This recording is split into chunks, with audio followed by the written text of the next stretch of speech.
Live from New York, this is the Harvey Hour. My name is Nathan Harvey. It's great to have you in today on a Tuesday. As always, I'm joined alongside my dad, Stephen Harvey. How are you doing today on this Tuesday? Doing well.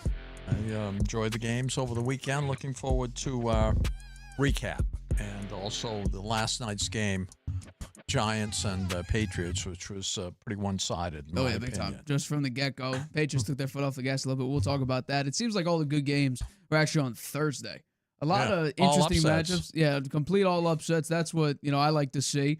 Although we barely picked any upsets. We each, traded off one upset. We both had the Lions winning, which obviously they didn't. We both had the Patriots in this game. So we had a pretty all right week pick-wise. Harvey Hot Hand back on a winning streak. We went 3-2. It's always good to get back in the win column, keep the winning streaks going.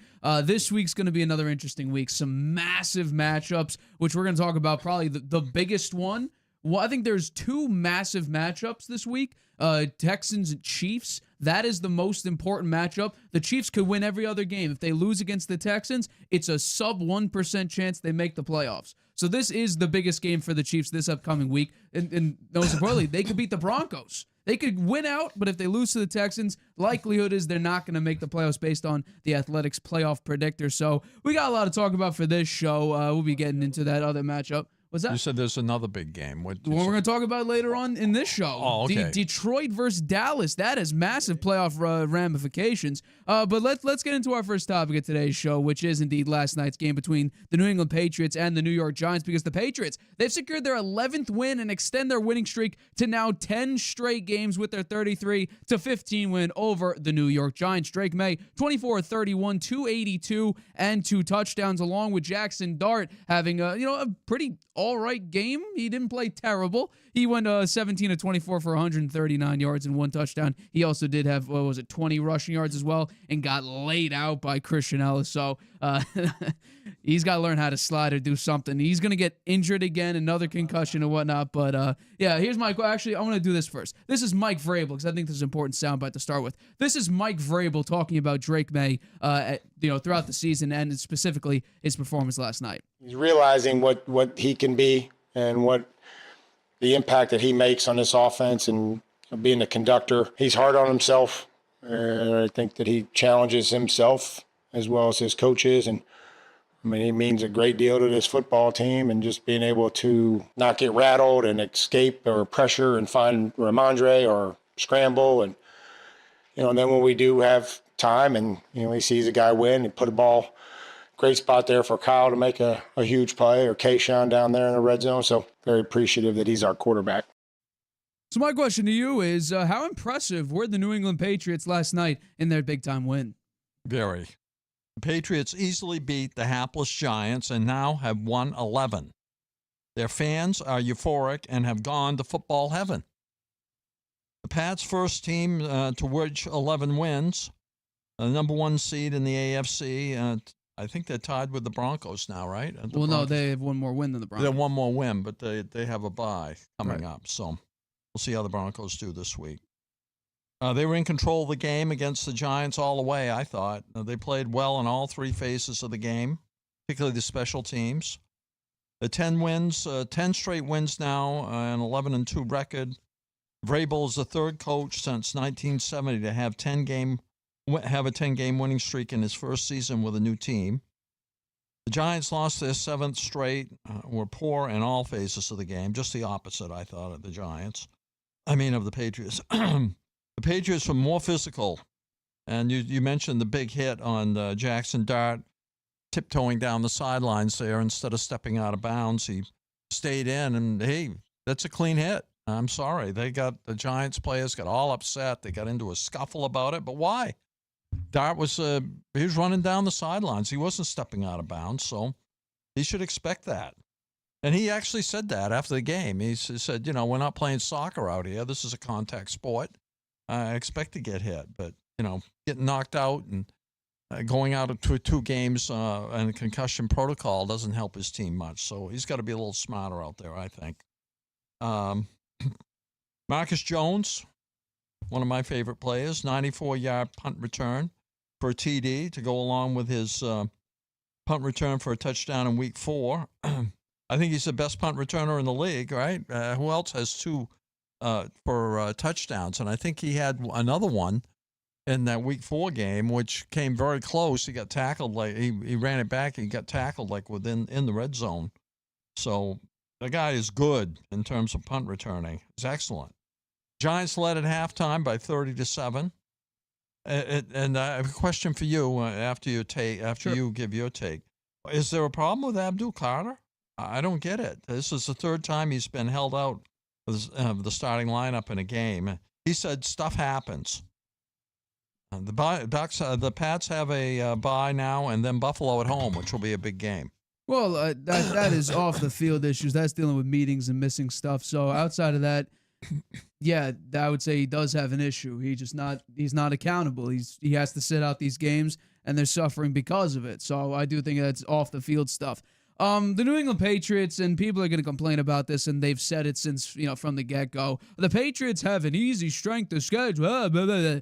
How about you just beat the teams on your schedule? The Patriots don't make the schedule. It's the league that makes the schedule. They had one of the worst records in the NFL last year. That's normally what happens. You normally get an easier schedule if you're a terrible team.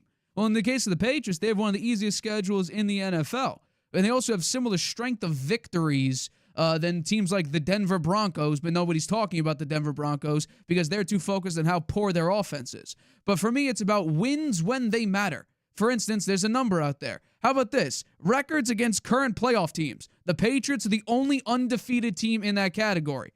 So we could talk about, they have the easiest schedule. Do they win the games that matter? Well, against playoff teams, they're currently 2-0. By far, they're the only undefeated team in the entire NFL against playoff teams that are currently sitting in the playoff contention, 1 through 14 spots. So for me, yeah, that's something. And I had this little query last time we spoke about this. Will they be battle tested when it comes to if they play Buffalo in the playoffs, or if they play Cincinnati, if they get there, Baltimore, whoever else, the Kansas City Chiefs, or whatnot? If they go up against a Denver defense, will Drake Maye or Travion Henderson look the same? Those are all questions that we could have, and they're perfectly fine questions. If the Texans finally get into the playoffs, you have to go against Danielle Hunter with Will Campbell potentially going to be out for that game. How are you going to hold up against Danielle Hunter and Will Anderson? Those are very fine questions, but for me, people are complaining about the fact that they've had a tough schedule. To me, it doesn't really matter. They've won 11 games because those are the games on their schedule. They had one really bad opening week loss to the Raiders, who look absolutely abysmal. They're half of an NFL team. Too bad the Titans are not an NFL team, so they claim that spot for worst team in the NFL. But in this game, I thought, by far, the Patriots dominated. And like you mentioned, on all facets of the game, offense, defense, special teams, incredible offensively. You scored 30 points in the first half. You could have scored another touchdown. Hunter Henry twice, actually. One that got called back for a penalty, and another one that either Drake Maye missed it or Hunter Henry dropped it. Also, the Kyle Williams throw I thought was perfect, and that touchdown to Williams was also his 11th touchdown against the Blitz, which is the tying franchise legend Tom Brady back in 2016 for the most in a season by a Patriots quarterback in the last 10 seasons. So Drake Maye's doing stuff that is Tom Brady-esque, and if he has 2 more games of 75% completion percentage, 2+ touchdowns, and 100+ passer rating, he'll pass or if he has 3 of the games, he'll pass Tom Brady all-time record in games like that. So Drake Maye this season is having a legendary type year. And is it against lackluster competition? Sure. To me, again, it doesn't matter. He doesn't make the schedule. The Patriots don't make a schedule. They don't beg for the schedule. That's the schedule that was handed to them. And are they absolutely excelling when they need to? 1,000%. I think the biggest thing for me is, I know this game was at home, but for me, it's you're undefeated on the road. That's where normally your most difficult games are, away from your home field. And the Patriots are undefeated there. So that just shows you can go anywhere you want. The Patriots, it doesn't matter. They're going to dominate. They have, I think they're 7th in most points scored at home. They did a great job defensively. They played with incredible physicality. I know people are complaining about the Jaxson Dart hit. He was trying to get a first down. I understand it. But the Giants have 2 wins. You're out of playoff contention. This is your first game back coming off concussion protocol. No idea why you're taking these risks. You're a gamer. Absolutely, I agree. I actually would have feared, in this case, Jameis Winston a little bit more because I thought Jaxson Dart maybe too soon to bring him back right now. So be it. Mike Kafka, he's the head coach. He's making these decisions. Defensively, though, remember, Shane Bowen's gone. What are they going to do? They're going to bring their outside linebacker coach now to be their DC. 33 points in his first ever performance calling defensive plays. Abdul Carter needs to get his act together. Off the field stuff, missing team meetings, or not being accountable. That's obviously an issue here. But ultimately, and then on special teams, Marcus Jones is doing exactly what I thought he should be doing. Yes, has he gotten a couple nice interceptions? One of them that was a pick 6 against the Bengals that was thrown his way. That's a little asterisk for me. He also has the most touchdowns allowed by any Patriots player this season with 6. Again, don't love it. He got cooked by Drake London. But special teams is his thing. In fact, he has 14.6 yards per punt return, most in NFL history. So he is a special team guy. He is a gadget guy. He's a very, very nifty, shifty kind of guy. But yeah, I really hate it when people online say, "Oh, the Patriots playing the easy schedule." They don't make the schedule. They're doing their job. They've won 10 straight. They've had a couple. They handed the Pittsburgh game away. They shouldn't have lost that game. Ramondre Stevenson can't stop fumbling the football.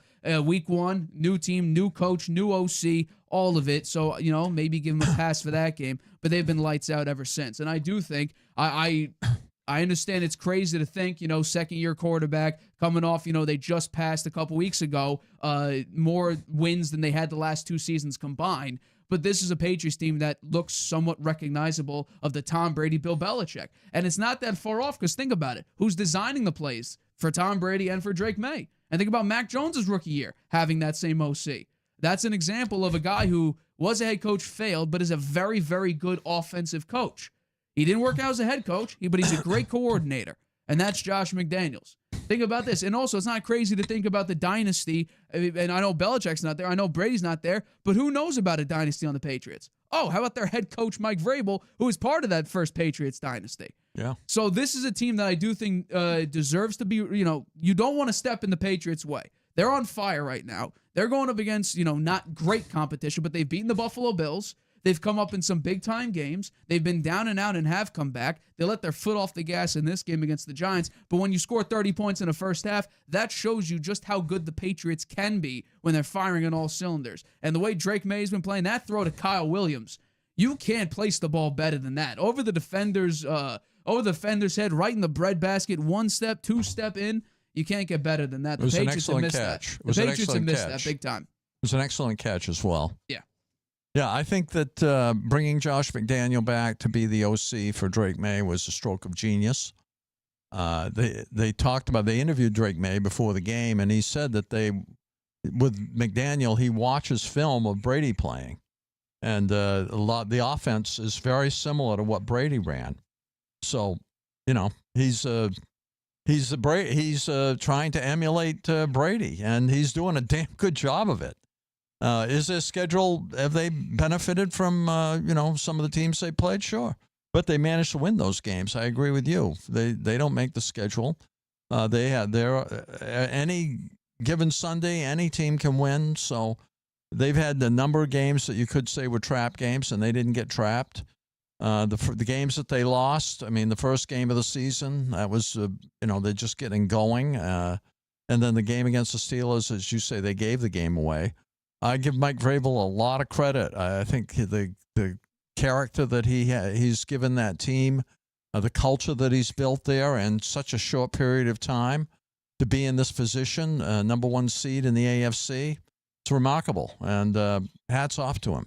And we also have to think about it. The history of the Patriots. They don't win in Miami. What do they do in week 2? They win in Miami. You go up against the number one defense at the time with Myles Garrett staring you down and the number one pass defense. What happens? You put up 32 points against them. You go in Tampa, Baker Mayfield hot streak. What do? You beat them. There are a lot. You go up against Buffalo when they're still doing all right and they still don't have as many questions as we have now about Buffalo. All of a sudden, what do? You upset Buffalo in Buffalo.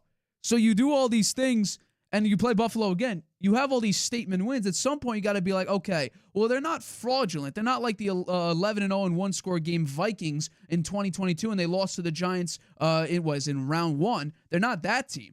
I think they're a better team than that because they're playing with extreme physicality on defense. Offensively, Drake Maye has played not just obviously. Average is 65% completion percentage. We're talking about Drake Maye, who's at, 70? 70 plus nearly? Yeah. We're talking about a guy who's about to set NFL history on a number of categories, passing 07 Brady, which is by far, in my opinion, the greatest quarterback season in NFL history. Yeah, well, if you're passing that in your second year starting, it's amazing. What can you do? What can you build off of? Mike Vrabel's not going anywhere for years, potentially decades. Josh McDaniels, he'll be there as long as he wants to keep coaching and being the OC. I do not. If he ever gets a head coaching opportunity again, turn it down. Yeah. Respectfully, turn it down. He learned that. He's a significantly better offensive coordinator than he is head coach. So, again, it could be the Colts situation. Don't take the job. Stay in New England. Yeah. Well, I think Drake Maye, last year he had problems with turnovers, fumbles, and interceptions. In the beginning of this season, you saw some of that, but he's wiped that out. You don't see that anymore. He's just very, very good job at managing the game and making some big plays. And he throws a very catchable ball. He just so easily just flips it out there, and it's perfect spiral. And most of the time, it's right there for the guy to catch. It's really it was a smart move to draft him. I completely agree. I would say, though, here's the big comparison between that. Josh McDaniels, Alex Van Pelt. Those are the two coordinators you're talking about here. Who would you rather work for if you're a young quarterback? Just take a look at recent history. Tom Brady, success. Cam Newton, when the Patriots had no idea what to do directly post-Brady, and they had to literally change how they were doing because for the first time in 20 years, they had a mobile-ish quarterback. Cam Newton, a little old, injury history at that time. He was still mobile. He had a couple, he had 16 rushing touchdowns, if I'm not mistaken. He was crazy that year. Some critical turnovers, too. He did. But, opened the year, he had a 300-something yard game. No, they used him right. Josh McDaniel adjusted to that. He on the fly. Right. Mac Jones is rookie year, Pro Bowler playoff. He's a genius offensive coordinator. Absolutely. There's no doubt about it. Yeah, and he has had to change his system. He's had to adjust it. He has to constantly adapt to who he has in front of him. And Josh McDaniels, each time with the Patriots, has excelled. Like I said, Brady, 6-time Super Bowl champion with the New England Patriots. Cam Newton, the Patriots were respectable. They beat Lamar Jackson. And then Mac Jones' rookie year. All of a sudden, Pro Bowler, making the playoffs, getting cooked by the Buffalo Bills in the playoffs, but still, Mac Jones looked very, very good. Now you're looking at Drake Maye. What we saw last year, some questionable turnovers. He made some great plays, great arm strength, but questionable plays, young quarterback, you saw the mistakes. Now he's looking like a true veteran. We're talking about a guy who's about to take the AFC East crown away from the Buffalo Bills for the first time since Brady left. So this has been a crazy ride for the Patriots, going from 4 wins to now going to what? Looking at their schedule, Bills, Ravens, Jets, Dolphins, in my mind, if Lamar stays in this weird slump, that's a 4-0 streak right there. Patriots end 15-2. Realistically, let's just say, let's say they split with the Bills and lose to the Ravens. You're still winning 2 games. That's a 13-4 season. You're literally flipping your record from last year. You still win the division. Exactly. And it's crazy. The Patriots, they're averaging 27 points a game and only allowing 18.5. Their defense is stepping up big, and their offense has been incredible. Now, running the football, the reason why it's so low is because you're not using the right running back. You're keeping Ramondre out there averaging a yard and a half per carry. TreVeyon Henderson's breaking on for 25-yard runs. Maybe put him in the backfield a little bit more. Ramondre had a nice catch and run, but ultimately, you're not going to go very far with a guy in Ramondre Stevenson who's averaging 3.3 yards a carry. Meanwhile, TreVeyon Henderson has 6.1 and got out-carried by Stevenson. Again, I understand. You gave him a big extension.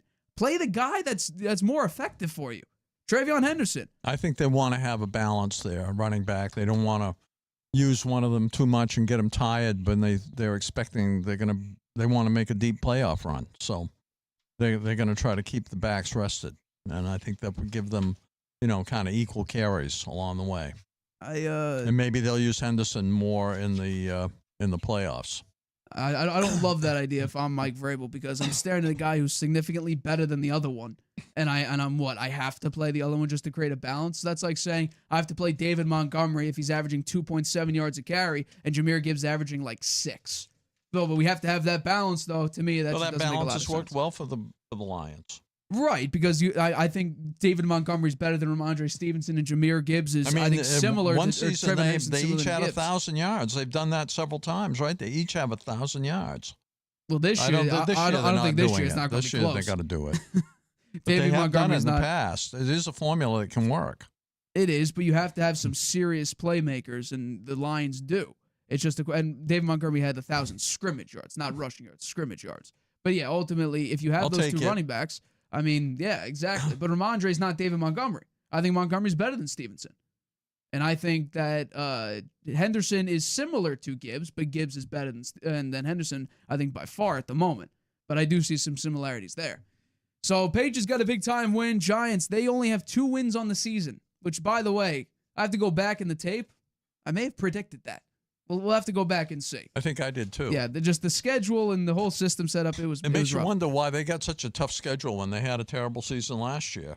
Well, I think it's just, think about the NFC and how much it's grown in strength compared to the AFC, which, again, we're seeing some really bad AFC teams. Now, the Colts are a shock, but they are now looking like they're taking a big, deep dive. So, who knows? All right, let's go right into it. We're doing our weekly recap here. You highlight every single game throughout the NFL season. You give your takeaway and breakdown of every single game. So let's begin with your first takeaway for Sunday's game. So let's go with the 49ers and the Cleveland Browns. 49ers defense comes up big in this win. Despite season-ending injuries to Warner and Bosa, the 49ers defense, expertly coached by Robert Saleh, showed its worth, limiting Shedeur Sanders to 149 yards, bringing him and his ego back to earth. Funny.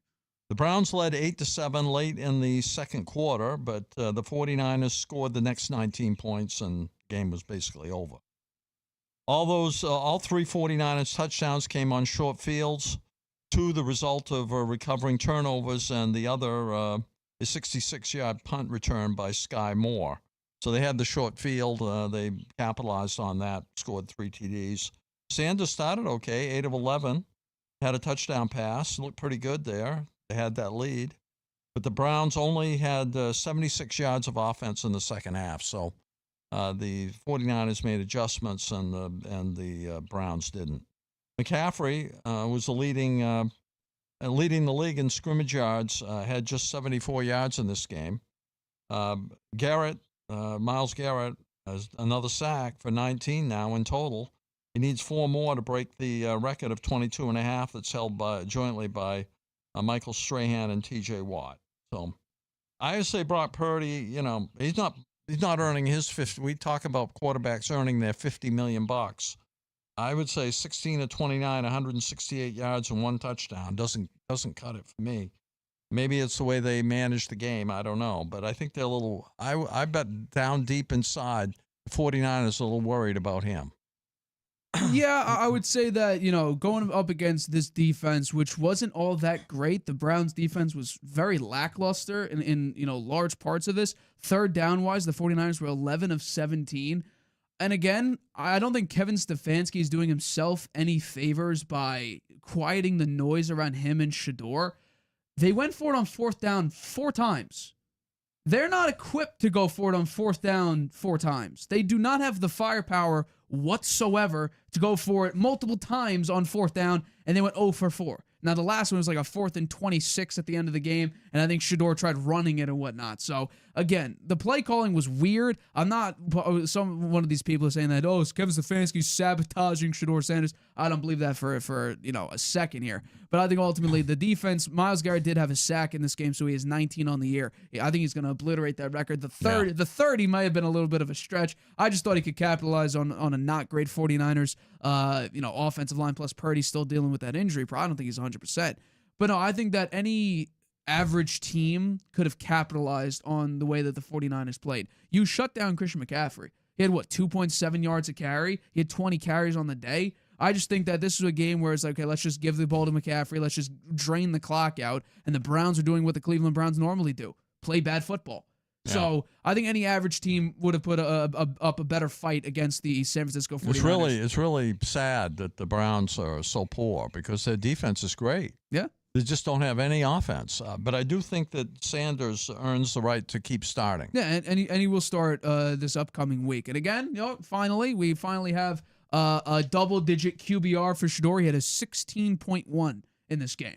We went from single digits, 4-point-something and 8-point-something, to now we've hit double digits. So we finally have hit the expectation that I set, which was double digits in QBR, better than 4 and 16, no touchdowns, 1 pick. Went 16 to 25, 149 yards, 1 touchdown, no pick.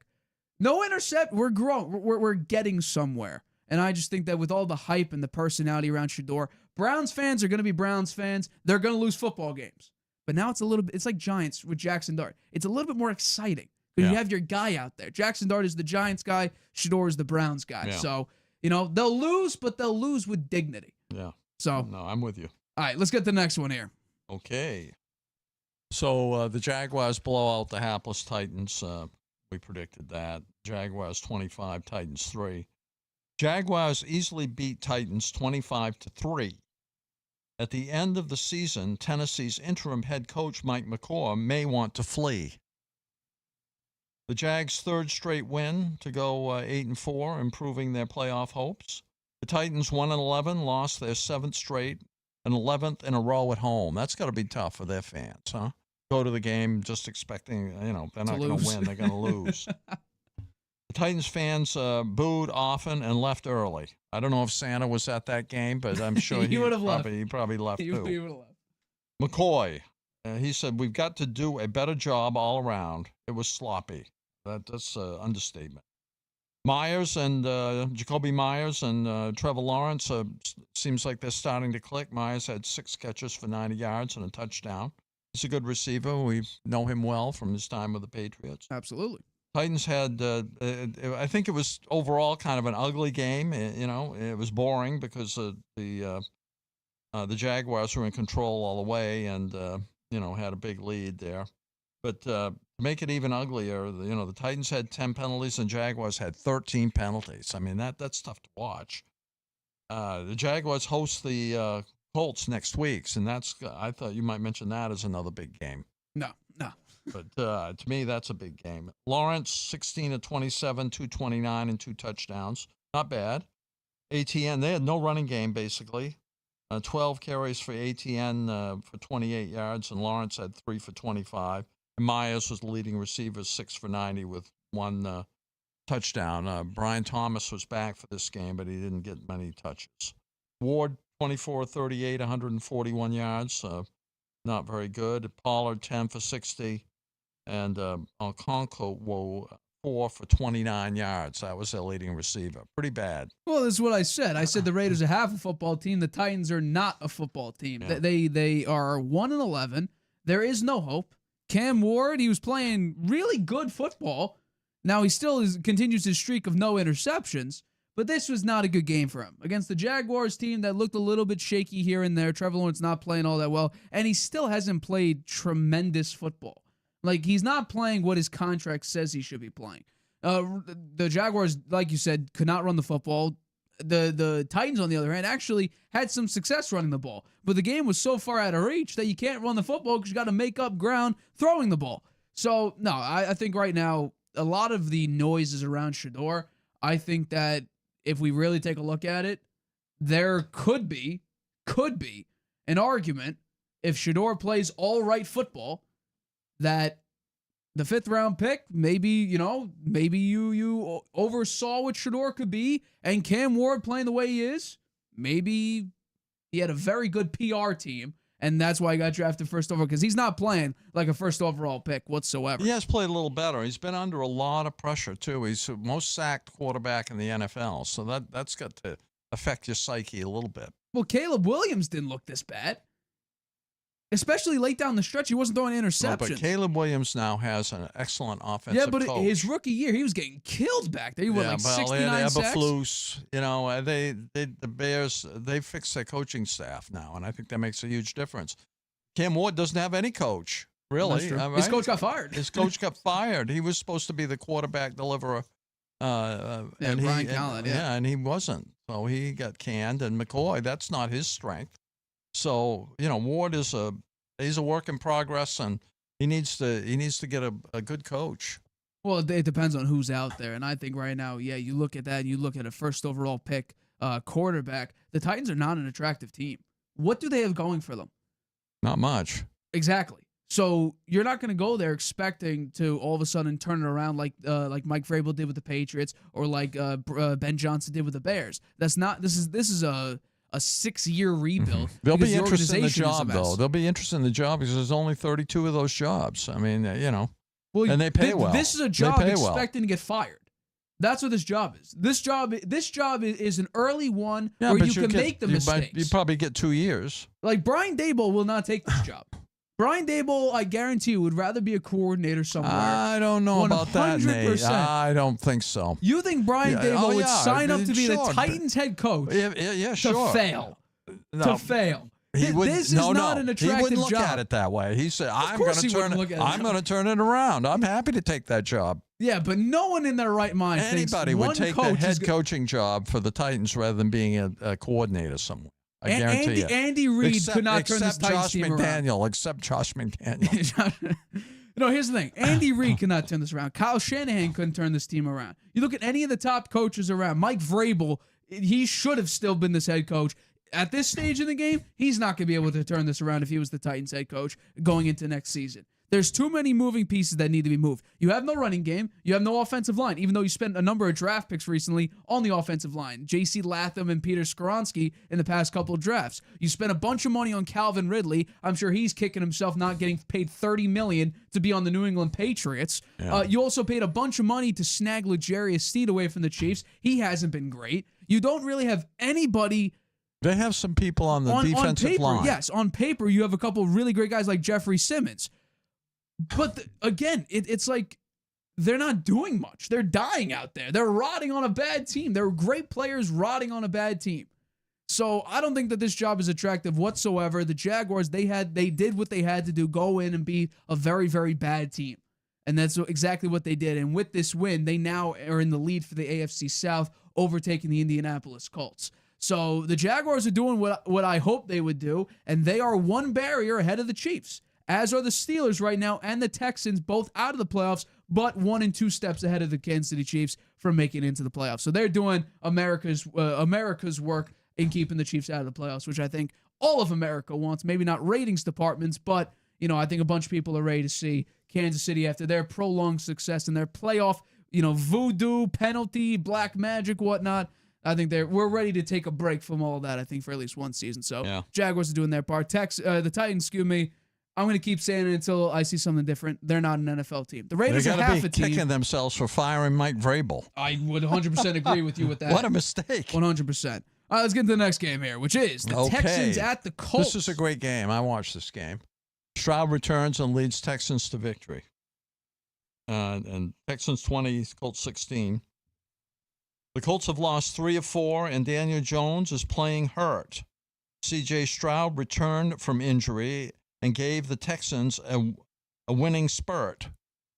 And I was surprised at how well he played. He looked like one of the best quarterbacks in the league out there throwing the ball in that game. They couldn't run it much, but wow.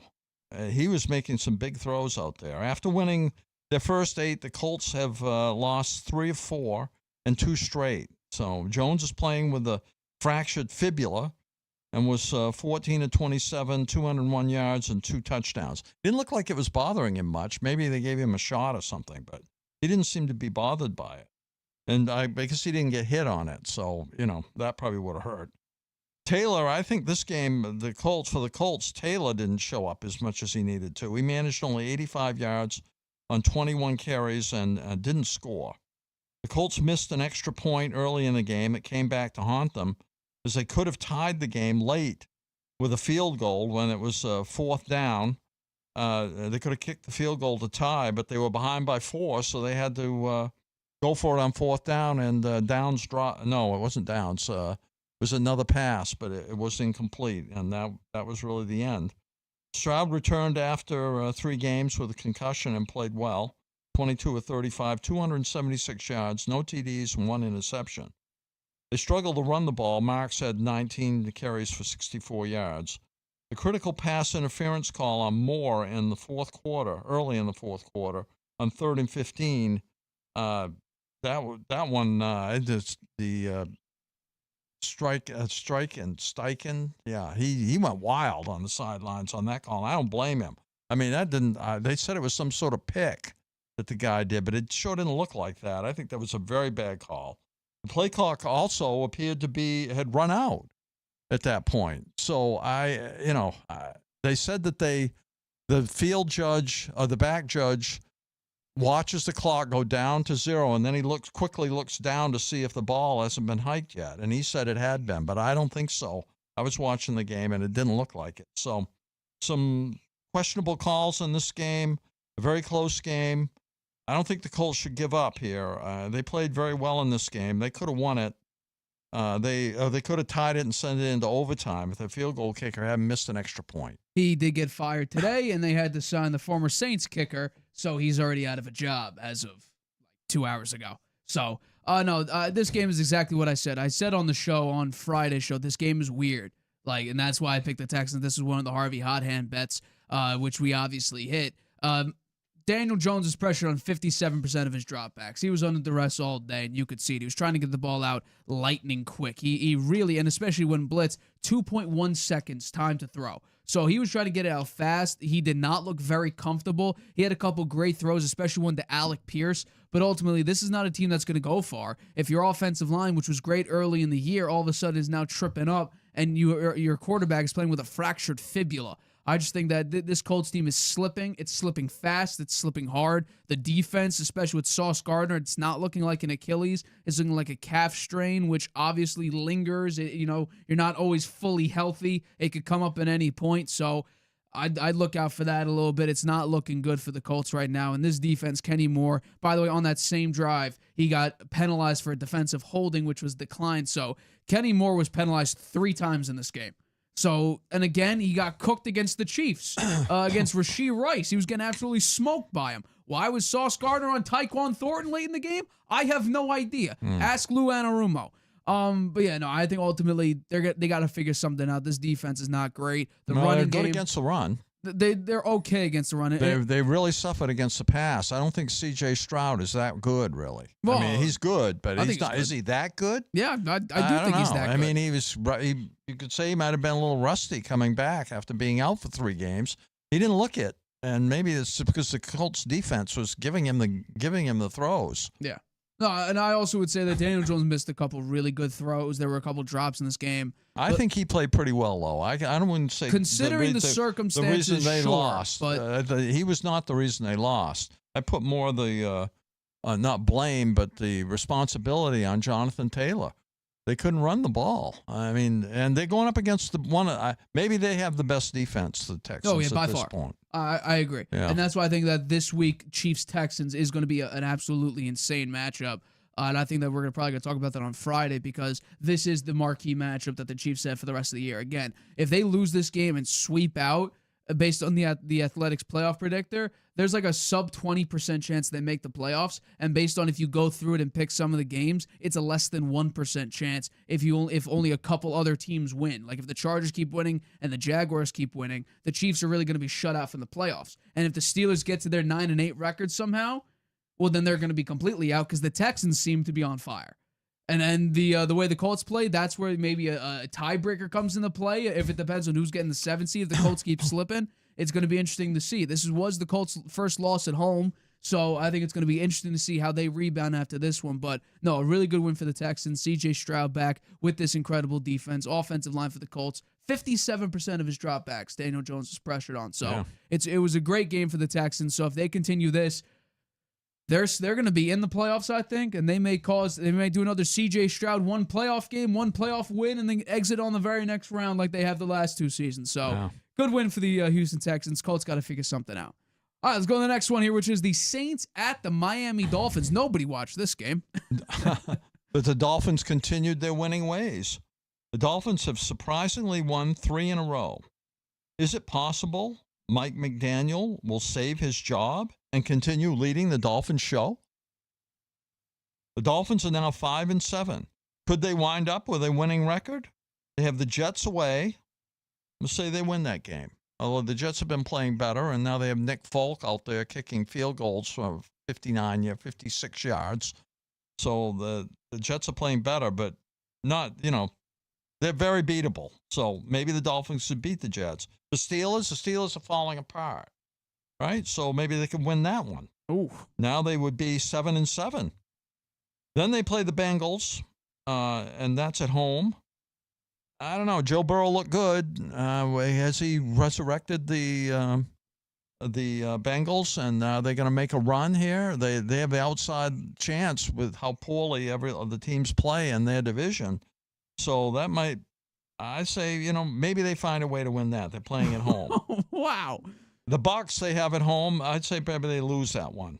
And the Patriots, the last game of the season, the Patriots probably will have nothing to play for in that game. So maybe they could win that. They could win that game. Maybe they could win that game. If they sweep out, 14% chance to make the playoffs.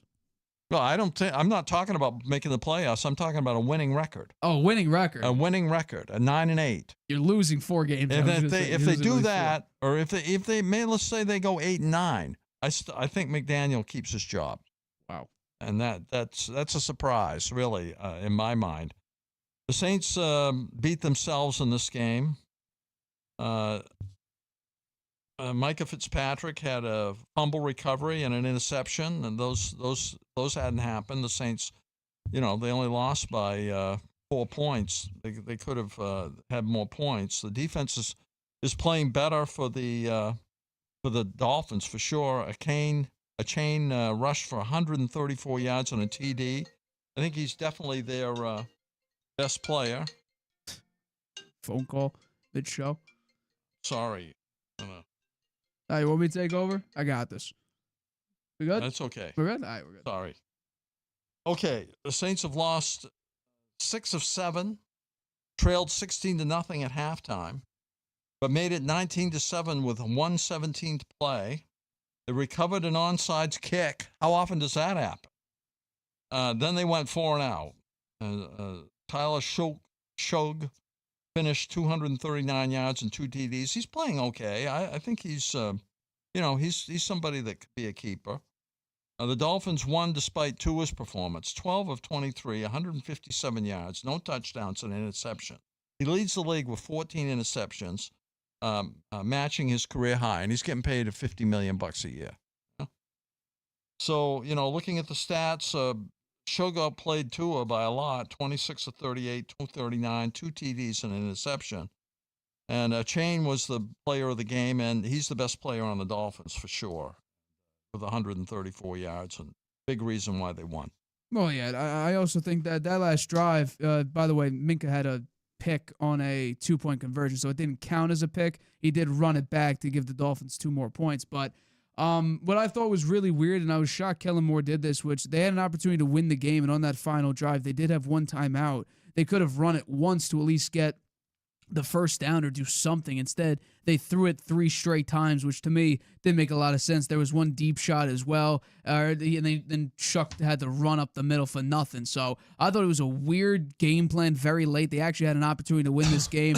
The Dolphins, I think, got lucky here. Tua didn't play well. He had single digits in QBR. The defense did an all right job, nothing too special. But I think ultimately Shuck made some great throws. The touchdown to Vele to give him a shot, plus the onside kick that was very close to not being, caught by, again, Vele. Vele was all over the place, especially late in this game, because it seemed like he was right on the line of it being illegal touching and then, converting the onside kick. So they said the play stands, so they got the ball back. But yeah, that final drive, the Saints had an opportunity. I just think ultimately it was weird how Kellen Moore operated that final drive. They had a timeout, and they decided not to use it. And ultimately, you had to go for it on 4th and 1.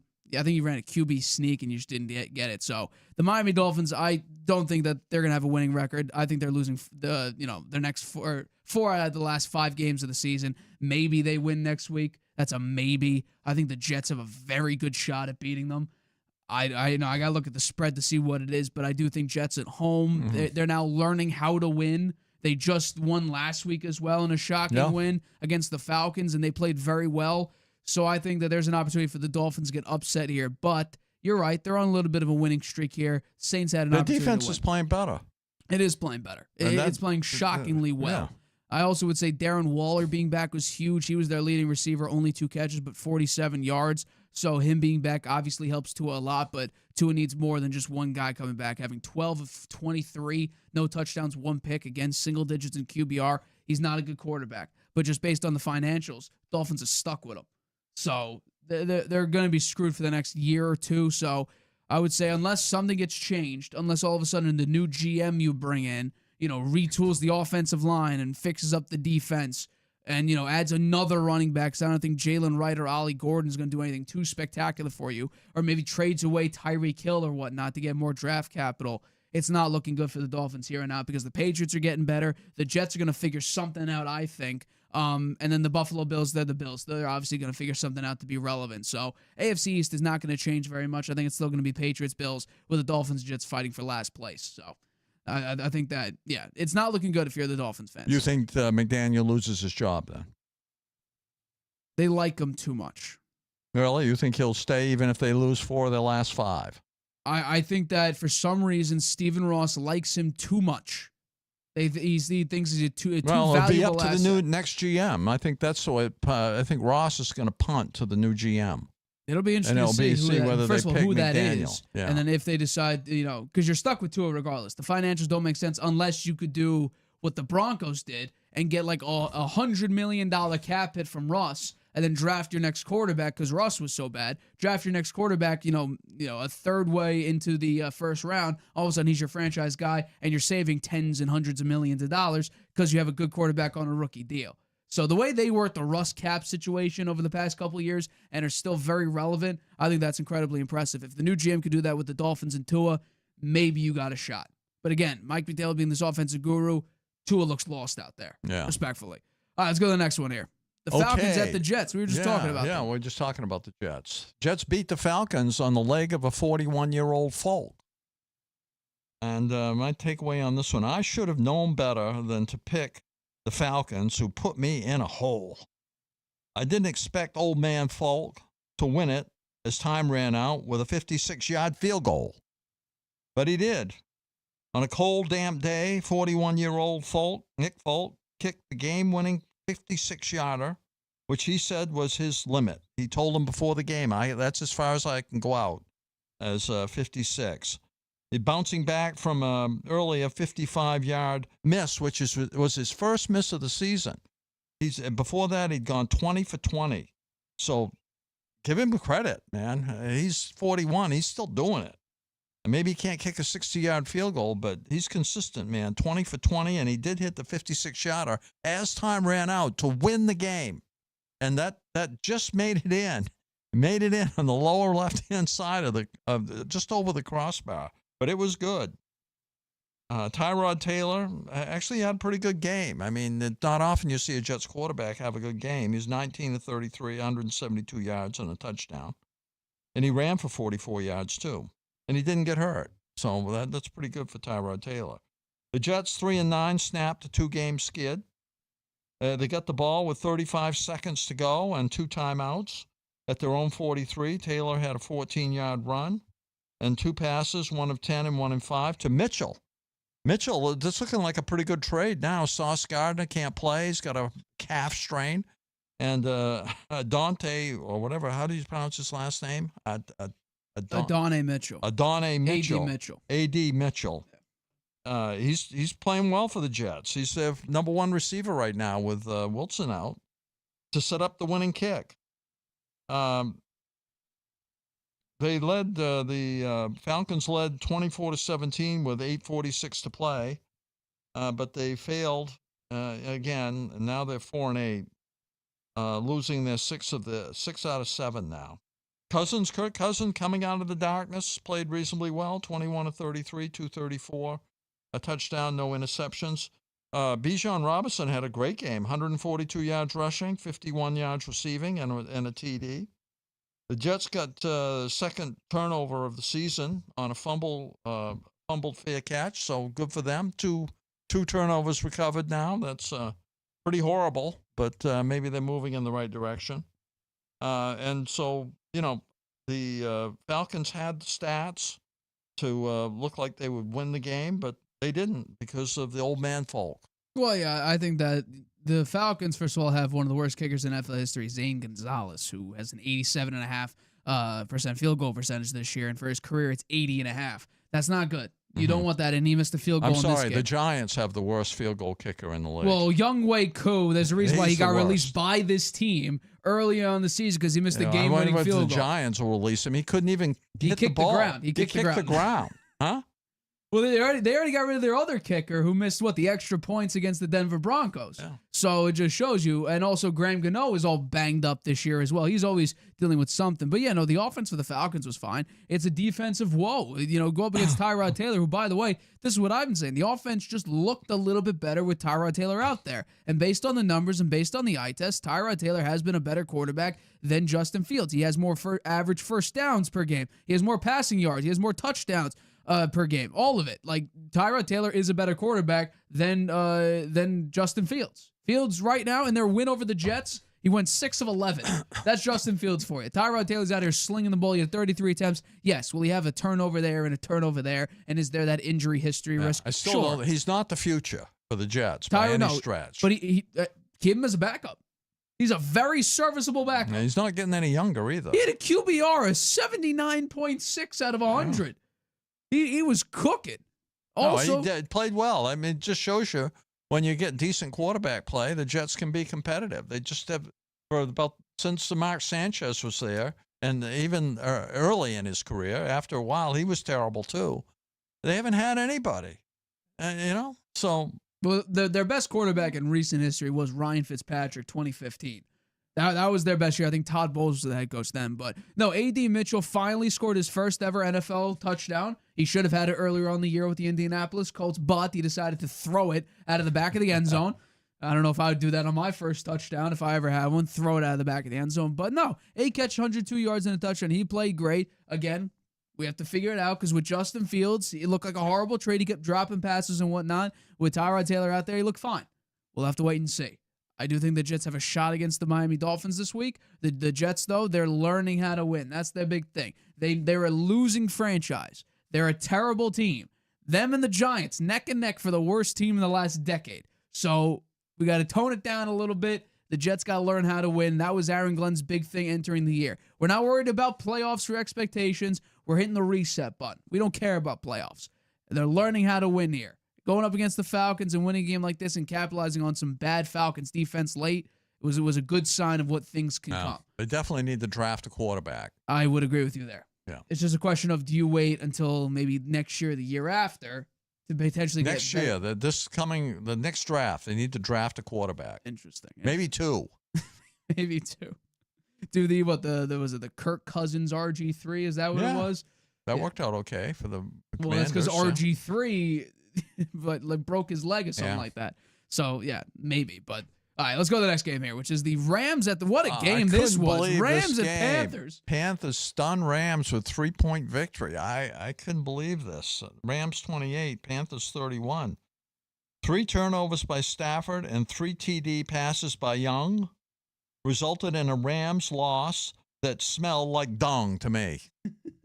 It really did. I can't believe the Rams lost this game. I've been talking about the Rams, how good they are, the best team in the NFL, number 1 in the power rankings. How do they lose this game? Well, I think they did it the way they lost was the Panthers' winning formula, running the ball, kept Stafford off the field. It helped them to another and unlikely win over the powerful Rams. And Stafford, this is definitely his worst game of the season. 18 of 28, 243, two TDs, but 2 interceptions, very costly interceptions.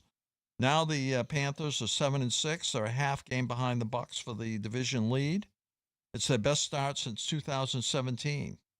And as I said, it was a rare bad game for Stafford, who had 18 TD passes in the past 5 games. And his interception, first one he threw, ended his NFL record, 28 TD passes without an interception. He was strip sacked with 2:25 left in the game when they were right there to kick a field goal to tie the game, send it into overtime. And he took responsibility for that. He said, I can't let that happen. Panthers were missing 3 starters on defense. Their running game in the second half kept the Rams off the field, and that's their formula. They run the ball. In this game, Hubbard 17 for 83 yards, Dowdle 18 for 58 yards. That's 141 yards, so not bad. Young, 15 of 20, 206 yards, but those 3 touchdowns, and they were all nice, long, they're more than just intermediate passes. They weren't short passes. They were all over 30 yards. And the one to McMillan, 43 yards, was a beauty. So Bryce Young playing better, I guess I have to say. I thought he should be kicked out of the league a while back. Now he's kind of resurrected himself. Well, yeah. I would say that one catch for Tet McMillan, he's supposed to be your number 1 guy. Yeah. I don't think a winning formula is Tet McMillan having two targets. They ran the catch. ball. They were just running the ball. Well, first of all, I do not think it was Panthers running the ball that secured this victory. It was Matt Stafford throwing 2 picks. One of them got housed. So I think the fumble. And the fumble late in the game when they could have actually drove down and won this game. So, and I also think that the Panthers did a really good job at minimizing the impact of Devontae Adams and Puka Nacua. Both had sub 100 yards, and Devontae Adams had his 2 touchdowns. So is he going for some touchdown record? I haven't seen how many touchdowns he's had. He's got a lot of touchdowns. I'll look it up right now because I am curious how many receiving touchdowns. He has 14 on the year, which is absolutely ridiculous. The most since he was teamed up with Derek Carr back in 2022. So this is crazy what the Rams have been doing. But Puka Nacua's impact was minimized. Devontae Adams' impact was minimized. Their leading receiver was Xavier Smith. So if other teams are able to do that, that's where you sort of find your opening. And especially Matt Stafford had a streak of 25 touchdowns, no picks that ended in this game. One of them being housed. So Panthers played very well. This is not who the Panthers are though. This is what we call an illusion. This is a one-off game. Yeah. They play great, just like how Bryce Young threw for 400 yards. It smelled like dung to me. Also, Chuba Hubbard being the leading back, he hasn't done that in like months. Yeah. So again, this is a unique situation. I wouldn't look too much into it. I'll give the Panthers their flowers. They played a great game, but ultimately, no. This. And I defended the Colts here. Good teams could have bad games. This was you shot yourself in the foot. It's going to be interesting down the stretch here with the Bucs playing the Panthers twice. Well, what did I say on last Tuesday when we were discussing who's the best team? All of a sudden, the floodgates are open for one team in particular. I think they're playing in a couple weeks. Seattle Seahawks. Sam Darnold didn't play well, but you shut out the Vikings for the first time since 2007. Thank God they had Max Brosmer out there, who did his best impression of Nathan Peterman. That's our next which game. Is actually the next game. Vikings at the Seahawks. Seattle dominates as Brosmer throws 4 interceptions. Vikings 0, Seattle 26. Seattle blows out the Vikings with Brosmer throwing 4 picks. It looks like O'Connell's quarterback reclamation skills have run out of tricks. And he really hasn't had it for the quarterbacks this year. McCarthy's been terrible. Wentz was terrible, although he was playing hurt. And Brosner, I don't know why. I mean, they had Ritter out there. Why wouldn't they put him out there? At least he had an NFL game. His first shutout victory for the Seahawks in 10 years. Ernest Jones returned a Brosner pick 85 yards for a touchdown. Seattle's defense was dominant in this game. Brosner, the first quarterback to throw 4 picks in his first start since your buddy Nathan Peterman threw 5 for the Bills in 2017. The Vikings have lost 4 straight now. Jefferson had 2 catches for 4 yards. I mean, He's one of the best receivers in the league, the highest paid receiver in the league. 2 catches for 4 yards. After the game, he would not talk to the media. He left the stadium. He needs 201 yards in the next 5 games to reach 1,000 for the 6th straight season. I'm pretty sure they'll find a way to get that done. Vikings defense played well most of this game with 4 sacks for 34 yards, but this was all Seattle, and Seattle's looking really good. Darnold, I mean, he didn't have these games where they blow other teams out. They play conservatively. It's 14 to 26, 178 yards, and no touchdowns or interceptions. Walker had 13 carries for 56 yards. Charbonnet 14 for 52 yards. And, Cooper Kupp had 3 receptions for 24 yards. And Barner was their leading receiver, 4 for 35. Nick Jigba was nowhere to be seen. He had 2 catches. Well, yeah, I think in this game, this is why it was a pick for the Harvey hot hand. The Seahawks defense, I said Thanksgiving came late. Well, guess what? Max Brosmer was more than happy to feed that Seahawks defense because he did it 4 times. One of them, he was falling down and threw it. That's a rookie mistake. I don't know if that's teachable or if that's just you're a bad quarterback. So, this was a death sentence before this game was over before it started. You're throwing an undrafted rookie free agent out there against a ferocious defense that we saw what they did against Jacoby Brissett. It scored 2 defensive touchdowns. They scored, I think, 1 in this one. So, this game was over before it started. Josh Jefferson, he did have 2 catches. One that went for -4, I think. So he had 1 catch that actually went somewhere. So it was an ugly game. They tried getting it to him. He had 6 targets, but ultimately Seahawks did a great job defensively, kind of figuring out that who are they going to go to, throw it to your reliable guy. And what I said, one of my reasonings for is the Seahawks have a great running defense. So you're going to have to trust Brosmer to throw the football because they're not going to be able to rely on Jordan Mason or Aaron Jones to run the football. And lo and behold, 16 carries, only 66 yards, no rushing touchdowns, and he threw it 30 times in his first start. So this game was over before it started. This was a good pick by me, good pick for the Harvey hot hand. So, it's rough. I mean, I went through the list. Justin Jefferson has had 8 quarterbacks so far during his tenure with the Vikings. 8. The best one, Kirk Cousins. Yeah. Or maybe Sam Darnold, depending on how you're looking at it. Sam Darnold last year was pretty damn good. So then maybe, yeah. But we're talking about Jaron Hall. Josh Dobbs had a nice, moment there. Nick Mullins, Max Brosmer, J.J. McCarthy. I mean, you're talking about really some Sean Mannion, I think is his name. He started one game. Is McCarthy, is he going to come back? He's coming back next week. Yeah, he's supposed to clear concussion protocol. So the fact that you have so many quarterbacks. He's got to do something here in the last few weeks. I mean, they're done. A lot of questions. This season's, I'd say 4-8, they're out. I believe they're now officially eliminated from the playoffs with a loss this upcoming week. So with J.J. McCarthy out there, the Vikings, they play the Commanders this week. Marcus Mariota played a great game, which I think, I don't know if that's our next game here, but it's not. But we're going to talk about that. We talk about him later on. So this one is the Chargers at the Raiders here. Oh, yes. The Chargers beat the Raiders despite Herbert's broken hand. Chargers win easily despite Herbert breaking a bone in his non-throwing hand on the first series. The Raiders' lifeless offense needs some new scoring theories. I'd say, Herbert, give him a lot of credit. He played with a hand, with a hard cast on his hand and a glove over it and took all the snaps from shotgun. And they handed it off a lot, too, because, handling the ball when you have a hard cast on one hand, I'm not sure how you do that. The Chargers are 8-4 now. They snapped back from an embarrassing loss to the Jaguars. They beat the Raiders for the 4th straight time. Herbert says he expects to continue playing. We'll see. The Raiders' offense showed mild improvement under Greg Olson after high-priced Chip Kelly was fired a week ago. And, Geno Smith, 18-23, 165 yards, 2 touchdowns, and an interception. Again, he gets sacked all the time. I mean, we've been very hard on him because he throws so many interceptions. But the guy gets hit a lot. I mean, he's sacked 5 times in this game. Vidal was the missing ingredient here, or maybe the secret weapon of the Chargers, having 25 carries, 126 yards, and a touchdown. The the Chargers keep rolling along here. They've had some ups and downs. They've had terrible time with their offensive linemen, but they won this game, and now they're 8-4.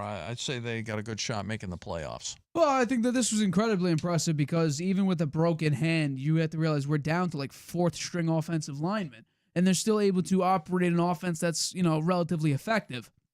Omari Hampton's going to come back very, very shortly here. You did lose your two tackles, which is rough, but if you're still able to run the ball with Kamani Vidal doing 126 yards and a touchdown, you run it 43 times with third and fourth string offensive linemen. That's a seriously well-coached team. That's something that you could be proud of. Al, is he a rookie? No, he's been around the block a little bit here, but ultimately, if the Chargers are able to do this, I understand the Raiders are a terrible team. I said they're half of an NFL team right now. If they're able to do that to some extent, I'm not saying go for nearly 200 rushing yards, but if you're able to get 120 rushing yards and Justin Herbert feels somewhat comfortable in the pocket here so he could operate two Ladd McConkey and two Keenan Allen, I think that this is a team that could do something. Now, Herbert needs to win a playoff game at some point. Every time we see him in the playoffs, he either chokes or throws 4 picks. They need to figure something out here. So I think that the team is interesting. I don't exactly fear it necessarily just because of the amount of injuries, but we'll see what it looks. We'll see what the running game looks like with Omari and Hampton coming back with those backup and third string and fourth string tackles. So it's gonna be interesting to watch. But no, I think that this is a great opportunity for the Chargers to show who they could be if they're hitting on all cylinders. But again, against a really, really bad team. So all right, let's go to the next game here, which is the Bills at the Steelers. Okay, the Bills at the Steelers. This one I picked the Steelers. What a mistake. The Bills beat the Steelers as Rodgers is pummeled. He was bloody nose. He had to go out of the game for a while. I mean, he looked 41 and then some in this game. My takeaway, Bills 26, Steelers 7. The Steelers' moribund offense continues to have a terrible look. But the real reason they lost is because the defense was burned by James Cook. James Cook, 32 carries, 144 yards, was the real difference in this game in my mind, where the wind made it very, very hard to pass. And Allen threw for a TD and ran for another.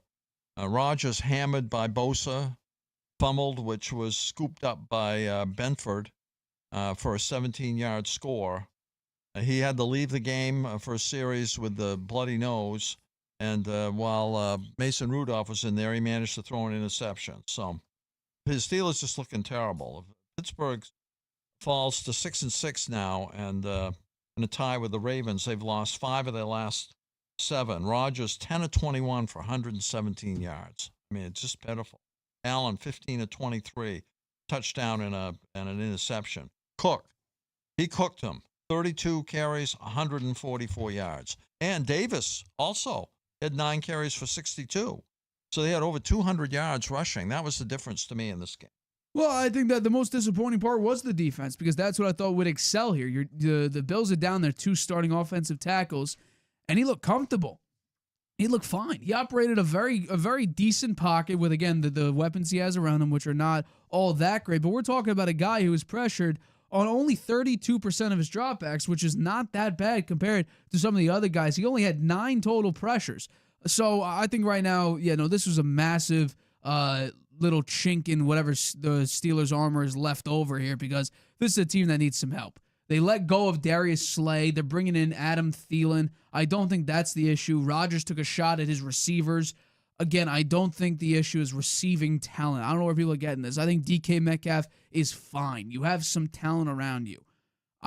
I think that right now it's... I think it's Rodgers. I think he's past his prime. It could be your now 42-year-old quarterback. He looks old out there. Yeah, absolutely. And he absolutely got just killed by Joey Bosa. Oh, man. It was a brutal I don't know how he hit. got up from that hit. It took him a little while. But, I just think that you have no running game. The offensive line's not right. Rodgers looks all 41 at the time, now 42 years of age. The defense is lackluster. And normally, at that point, when everything's falling apart and your side of the ball, if you're a head coach, is falling apart, that's a reflection on you, and normally you're fired. I think at some point we have to hold Mike Tomlin to the standards that we hold all these other coaches. Yes, he does have history, but he hasn't won a playoff game in like a decade. He hasn't been back to a Super Bowl since, 2010? So can we hold him to the same standard as every other coach? I don't think going 9-8 or never having a losing season since he became the head coach of the Steelers in 2007 cuts it anymore. The fans are fed up. You don't get any good draft picks by, maintaining this streak. Rodgers looks old. This is a big decision there. You brought in DK Metcalf and paid money for him. You decided to let Najee Harris go. You have no real legitimate threat, running game wise. TJ Watt looks fed up. This team looks like it's falling apart. The fans are calling for Tomlin to get fired. The Steelers team, which is a historic franchise, they're falling to pieces right now.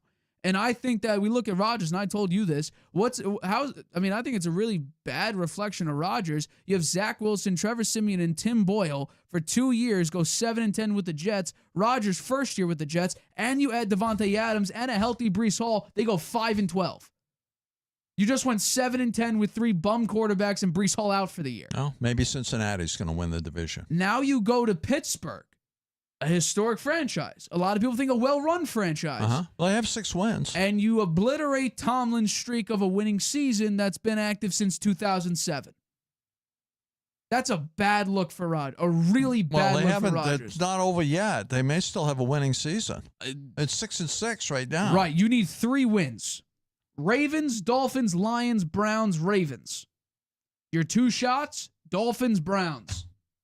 So you need one more win there. They split with the Ravens.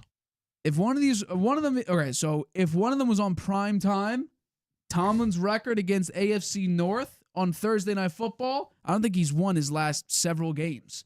So I would have picked whoever the opponent was, but the Ravens this week have a shot at beating them in Baltimore. I would say in that division, nobody wants to win it. The Ravens, first, their defense was terrible. Now their offense is falling apart. Yeah. The Cincinnati, Burrow gets hurt, they completely fall apart. Now he's back, and they're looking like they can make some noise, and they have a chance. Right. Yeah. Pittsburgh, everything's falling apart. Yeah. And the Browns, they're the Browns. Yeah, Browns. No, it was good for Josh Allen, good for the Bills. They seem to figure out their offense. Their defense capitalized on playing against a 41 and now 42-year-old quarterback. So, good job if you're the Buffalo defense. It's a good morale win for you. Okay, now on to one of the best games of the weekend. The Broncos squeak out a 1-point win. It's not uncommon for them these days. The Broncos, it was 27-26, the Broncos. The Broncos win another close one in overtime by just 1 point. The Commanders' 2-point try to win the game stunk up the joint.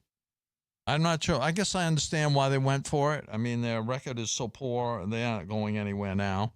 Why not try to win the game with that 2-point try? Overtime, time was running out. They didn't want to end it with a tie. So, I'm okay with them going for it, but they didn't get it. So, Nick Bonito batted away the 2-point try in overtime to seal a win, seal that 1-point win. The Broncos have 8 one-score victories. They look like the Chiefs of last year. Peyton, we didn't escape. We won.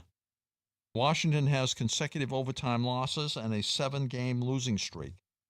Treylon Burks made an impossible catch. I don't know if you saw that. That was like a catch that the one-handed. They compared it to OBJ. Yeah, OBJ. Yeah, they compare it to that. I think it was maybe even better. The Broncos' offense sputtered in the fourth quarter, and the interception by Nix, and 3 and outs allowed Washington to tie the game with a couple of field goals. Broncos got a TD in overtime, and the Commanders also scored, but they couldn't complete that 2-point play, and that was the end of the game. Nix, 29 of 45, 321 yards, pretty good. But it was kind of a spotty performance by him. 1 touchdown, 1 interception. Mariota, as you said, he was 28 of 50 for almost 300 yards, 2 touchdowns, interception. He also ran the ball 10 times for 55 yards. Ertz was the leading receiver of 10 for 106. Well, no, I think that this was a shocking performance by the Denver Broncos defense. They allowed Marcus Mariota to operate a pretty nice game for the Washington Commanders. I thought that there were a lot of big-time plays. Terry McLaurin had a big-time catcher. Bo Nix played all right. Again, not great. He had a couple great moments. In overtime, the touchdown drive was great. But I just need to see more. the Commanders' defense did a great job at eliminating the run, which then again puts a lot of weight onto Bo Nix. He had 46 attempts in this game, which is kind of how you want the Broncos to play, because Bo Nix this year, he hasn't looked great. If you rely on Bo Nix a lot, we've seen against the Jets, they nearly lost to the Jets. You saw, in the large swaths of this game, they were down 19-0 to the Giants. You want Bo Nix to throw it 40-plus times, because then it means, Sean Payton's offense isn't as effective running the ball with R.J. Harvey or running it, doing their option plays and whatnot. So I think that the Commanders played very, very well. Marcus Mariota looked very good. I think that this week is going to be an interesting week for him to see how well they do. But this Broncos team, again, the offense is the big question mark here. A lot to Evan Ingram. He had he had 1 or 2 drops in this game, but a couple great plays all around. He was the leading receiver here. Sutton had a couple good plays, but ultimately, this offense is what's going to scare me. But in this game, their defense was getting cooked by Marcus Mariota, and especially the big one for me is the running game. They ran it 33 times for 143 yards, and this did score a touchdown here. Marcus Mariota was the leading rusher. Yeah. We know. You look at his career.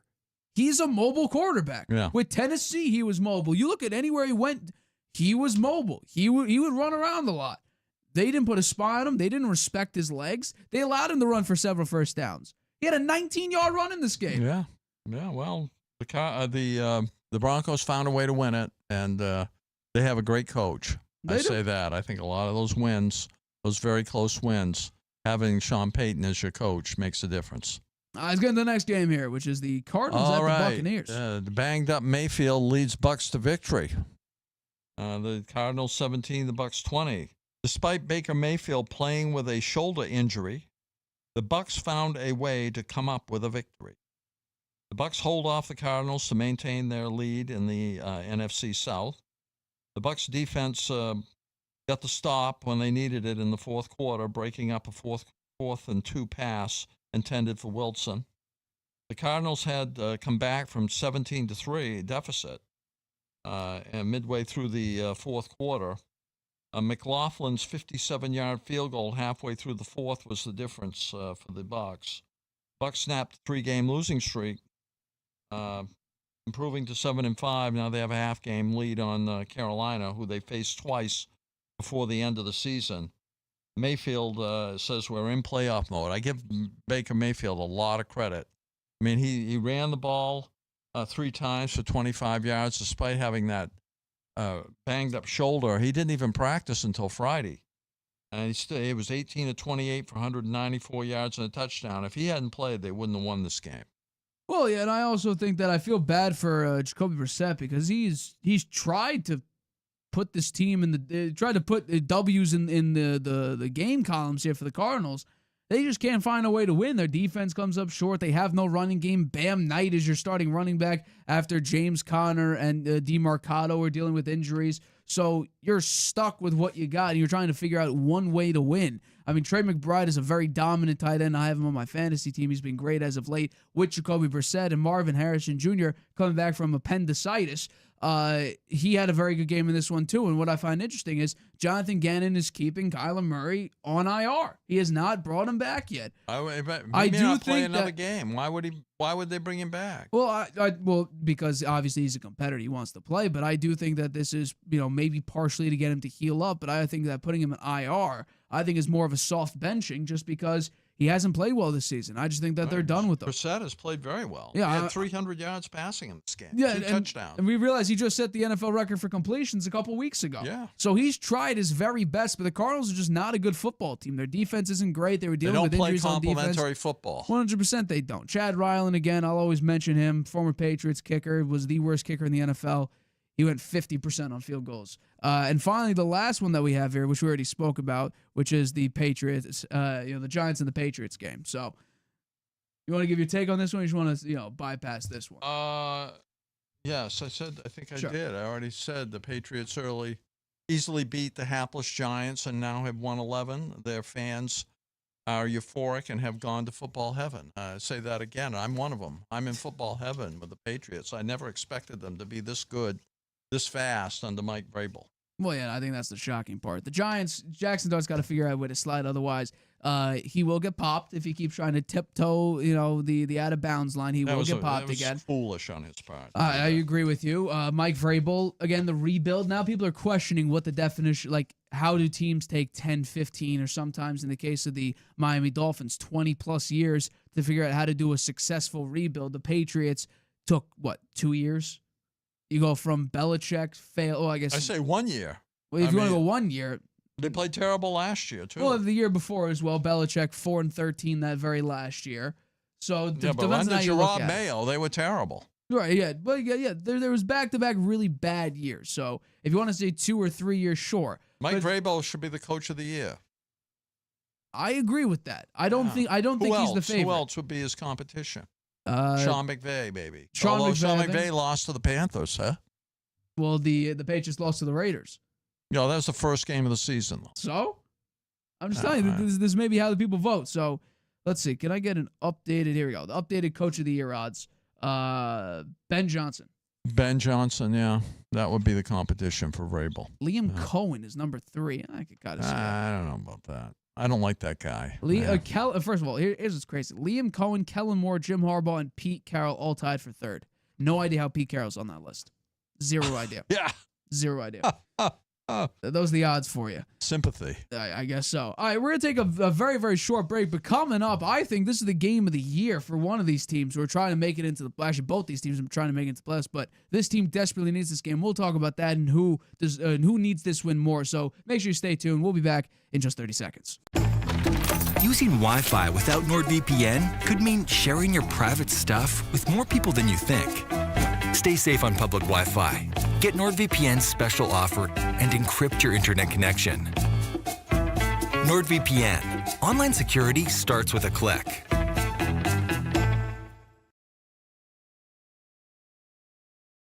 Welcome back to the Harvey Hour. My name is Nathan Harvey. It's great to have you in today on a Tuesday. As always, I'm joined alongside my dad, Stephen Harvey. Let's get into our next topic of today's show, which is a matchup this Thursday Night Football between the Dallas Cowboys and the Detroit Lions. This is a must-win for both these teams. Both of these teams are out of the playoff race. The Detroit Lions sitting with a 7-5 record, while the Dallas Cowboys, that tie could be interesting. Having that tie with the Green Bay Packers earlier on in the year when they went 40-40 in an overtime game, that could actually play into their favor here if things get shaken up. So they're both technically still very into this playoff run here, especially with some of the teams slipping. The Eagles look like they're falling off after a brutal loss to the Bears. So the Cowboys potentially have a shot, but both these teams are facing off. Cowboys coming off a massive win against Kansas City on Thanksgiving, and the Detroit Lions came up with a brutal loss to the Green Bay Packers on the first game of Thanksgiving. So both these teams are still fighting for something. One team's going up, one team's going down. So my question to you is, who do you think needs this win more, the Dallas Cowboys or the Detroit Lions? Well, that's a hard question. The Cowboys have won 3 straight, including beating the Eagles and Chiefs, although maybe the Eagles are pretenders now. I don't know. They have not looked good. They got beat last week.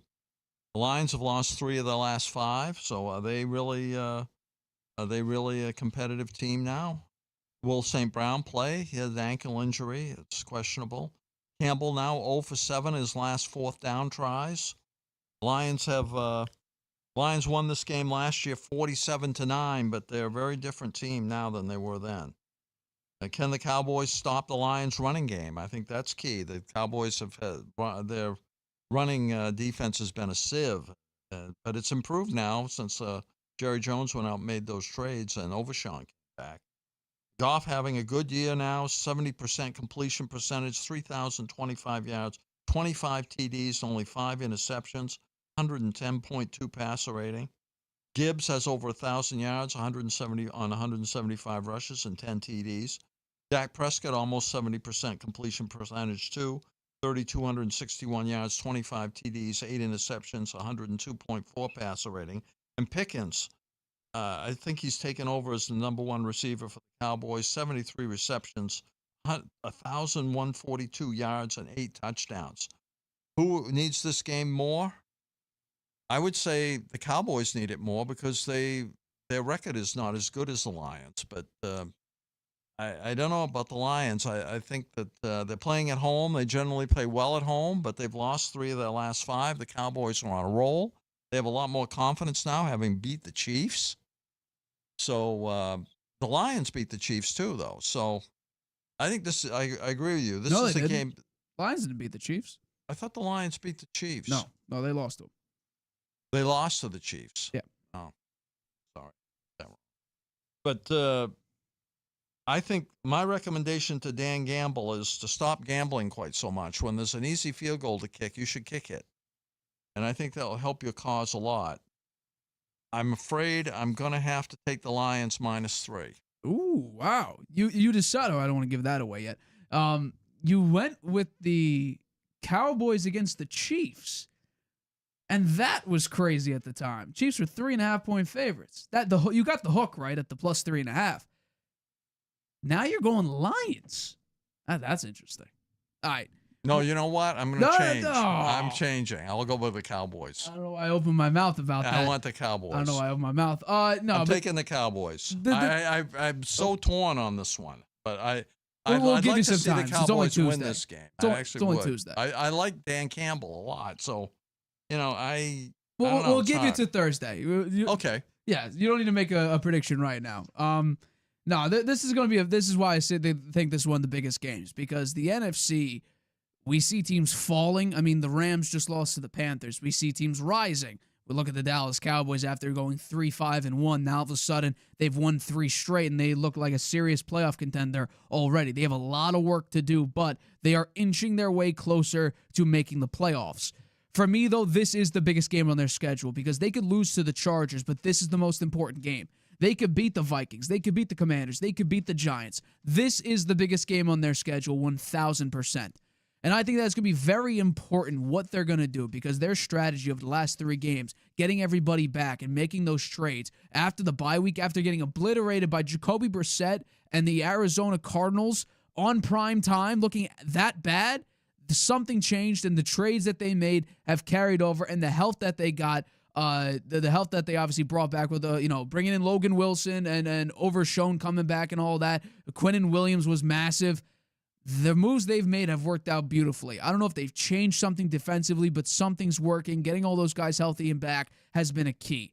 This is going to be the most key part of this matchup, and that's the Dallas defense, the run defense, inside versus outside the tackles in the last 3 games. This is the split between the two. They've done a tremendous job at blocking inside the tackles. Outside, it's not terrible, but inside has been absolutely tremendous. The reason why I say this is the key matchup here for the Dallas run defense is because the number one key playmaker and really the key of the Lions offense is getting it to Jahmyr Gibbs and having his explosive runs. This past week, Thanksgiving, was the first time the Lions lost this season, rushing for 100+ yards. Their main guy, Jahmyr Gibbs, how does he do inside versus outside? He's an incredibly good inside runner. Look at the yards per carry difference. 7.2 inside the tackles, 4.7 outside. Rush yards over expected, +199 compared to +17. Rush EPA is a +13.9 when he runs inside versus a -3. So he's a deficit every time he runs outside the tackles. Rush EPA +0.18, inside -0.03 when he runs outside. The success percentage is also crazy. 55.7% success percentage when he runs inside compared to 36.5 when he runs inside. So Jahmyr Gibbs is an incredible inside the tackle runner. If you're going up against a Dallas defense, let's run it back now to what the Dallas defense has done in the last 3 weeks. All of a sudden, inside run defense, Quinnen Williams blocking the interior of that defensive line. Demarion Overshown coming around the edge, pressuring the quarterback in run help as well. The Dallas defense has done a great job at securing the interior of that defensive line. So if Jahmyr Gibbs gets slowed in on the interior, what have the Lions done when they've rushed for under 100 yards? They're winless. So for me, I've been the biggest Lions guy since 2022. Go back in the tape. You could watch it. Go back if you don't believe me. If you think I'm a bandwagon, go and watch what I said about the Lions. Even when they were losing record, I picked them against the Green Bay Packers and to shut them out of the playoffs, and I got that right. Picked them week 1 against the Kansas City Chiefs in the upset. I nailed that one. I picked them to go to the Super Bowl. They fell short and lost in the NFC Championship game, but I picked them to beat the 49ers, and they were up by, 17 or 14 at halftime, and they fell apart. So If you want my credentials on that, you can go back and watch the film. In this case, though, I do have to go against the Detroit Lions, and I am picking the Dallas Cowboys to upset the Detroit Lions. And not only is the key matchup the run interior, I'm also looking at just the trends of how these teams are going. The Dallas Cowboys are building massive momentum. We think about their recent wins. We're talking about down 21-0, coming back against the Philadelphia Eagles and winning, shutting them out in the second half, going up against the Kansas City Chiefs. Dak Prescott throws an opening drive interception, which they score right down on. All of a sudden, what happens? You're down. Most teams down and out. Oh, it's the Chiefs.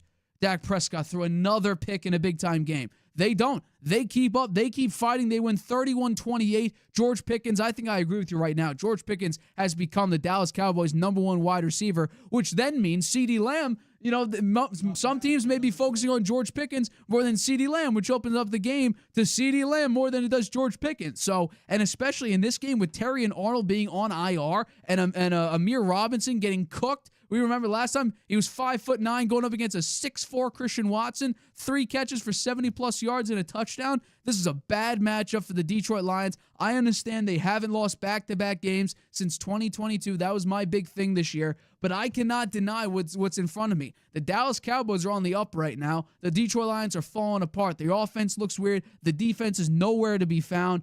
I think right now this is going to be a very, very important game for both of these teams. But I'm taking the team that right now is on a hot streak here. I'm staying away from the Detroit Lions this time. This is the first time I'm ever saying no to the Lions. Yeah, well, you convinced me too. I'm taking the Cowboys as well. Yeah. Should have kept my mouth shut. We would have been different. I'm trying to gain on you. Still up on the win-loss by 3. Don't worry. There'll be some games we disagree on, I'm sure. You look at some of these weeks, I'm not exactly sure. No, I think that Jerry Jones, I said earlier in the season, the Cowboys are never going to do anything until he's done, and he's no longer the GM for the team. But he's made some good moves here, and he didn't give up, and they still have a chance, and this game is key for them. The game is more important for the Cowboys than the Lions. I would say the offense is fine. The offense is doing an all right job. It has the 3rd most points per game. The defense has been cooking them. Jared Goff played fine against the Packers. It's just that the defense couldn't stop Christian Watson. You had Robertson going out there getting cooked by Christian Watson. He's 5'9", he's 6'4". Why are you having him one-on-one coverage? Throw some help out there. Dan Gamble's calls still. We complain about the 4th downs again. Yeah, he's 0 for 7 now. He's 0 for 7 in his last 4th down calls when most of those calls, they could have kicked the field goal. Well, again, the Packers won. We had a bad drop by, Jameson Williams? Oh, and also on top of the fact, you might be down Amon-Ra St. Brown in this game. He hasn't practiced. You're also down Sam Laporta. Amon-Ra St. Brown has 40 more targets than the next highest guy. So you're going to make Jared Goff a little bit uncomfortable if Jameson Williams has to be his wide receiver 1, and you're picking up guys off the practice squad to be fill-in tight ends, which you already have had to do this season. So it's a bad spot for the Lions to be in. Are they a bad team? No. They're just a work in progress still. They got to figure out their defense. Their defense is rough. The offense, John Morton or Dan Campbell, whoever's calling plays and designing these plays, they're doing an okay job, but it's not as explosive. It's not as exciting. Tough on Dan Campbell because he lost his OC and his DC. Yeah. Both went to be head coaches. So look at Ben Johnson, what he's done for the Bears. Exactly. In their offense, and Caleb Williams. It's 100%. really quite remarkable. 100%.